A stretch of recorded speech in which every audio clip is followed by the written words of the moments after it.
wig အကျိုးခံစားခွင့်များရရှိသောအခါ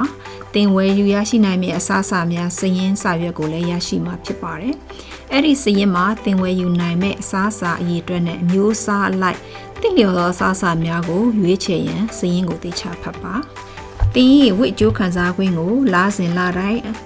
အစရက်တွင်ပြန်လည်ထည့်သွင်းပေးမှာဖြစ်ပါတယ်။တင်အကျိုးခံစားခွင့်များကိုတစ်လအတွင်းမကုန်မချင်း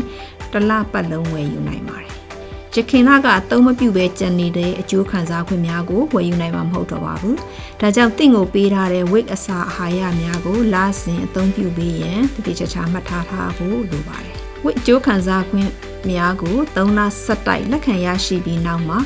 နောက်လတွေအတွက် e-wig ကတ်တွင်ဆက်လက်ထည့်သွင်းပေးနိုင်ရန်နောက်တစ်ချိန် wig ရက်ချိန်ထပ်မံလုပ်ရန်လိုအပ်မှာဖြစ်ပါတယ်။တင်ရဲ့ wig အကျိုးခံစားခွင့်စည်ရင်းများအကြောင်း wig ရက်ချိန်ချင်းဆိုသည့်ရက်များကိုလာရောက်နိုင်ခြင်းရှိမရှိနဲ့